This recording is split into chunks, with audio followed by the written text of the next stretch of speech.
A Journal on Dwarven Ruins. I didn't think the hissing wastes would be so lively, but there are hunters prowling the dunes. One of them showed me a hidden watering hole and some fine spots to camp. I asked her about the old Tig, but she didn't even know what a Tig was until I explained dwarves had more cities than just Orzammar. She clearly thinks I'm barmy, coming all the way out here to study the ruins.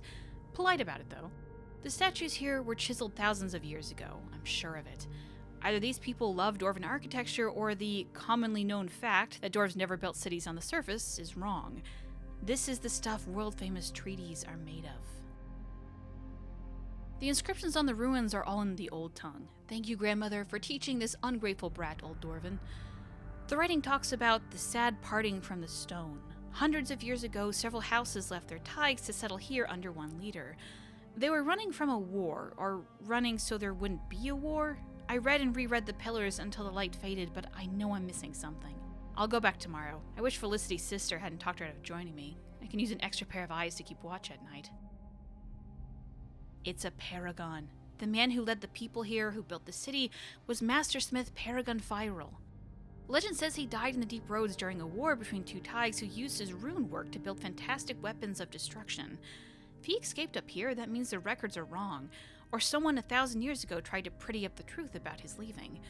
The most talented shaper of runes in Dwarven history, escaping with his entire house to the surface. Now that will fluff some beers in the shaperate. My father said that our old family business used to be near an archway that was part of Firel's Paragon statue.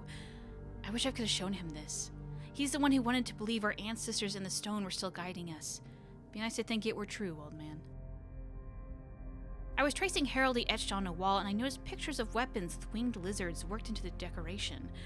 I spent the rest of the day translating the inscriptions.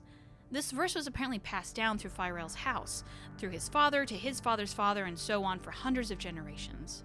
From the stone, have no fear of anything, but the stoneless sky betrays with wings of flame. If the surface must be breached, if there is no other way, bring weapons against the Urtok, and heed their screams. Urtok means dragon. Why was it part of an ancient crest? Why were these dwarves so worried about a monster they'd never seen that they worked it into their weapons? This place becomes more impossible each day. A few days ago, I turned from a statue to find a human woman staring at me. She didn't react when I screamed or when I ran around picking up my dropped notes. When I asked who she was and how long she'd been standing there, she quoted some verses of the chant at me, polite as you please. I offered her some water, but she shook her head, pointing to the east, and said, "Blessed are those with fortitude, for they persevere in the name of the Maker." When I glanced back, she was gone. The poor woman must be touched. She seemed harmless, but I don't know how she gets around so quickly in this heat.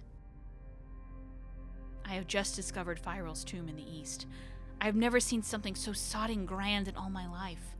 I won't write an essay on this place. I'll write a book. Several books. I'll be rich and bring a whole expedition here, and the University of Orlais will beg me to lecture when I'm not presenting my findings to the Empress herself over dinner. That is, if I can get inside the Firel's tomb. The doors are sealed tight. It looks like there's a keyhole, but none of the ruins I've seen have anything even hinting at a key. On the way out, I saw I'd missed a few bones on the ground. They were still bloody. Sheer luck that whatever lives there wasn't home when I arrived. A group of human mages have moved in. They're digging out buildings deep in the sand. When I tried to approach them, one of the workers dragged me aside and whispered to me to leave before the Venatori caught me.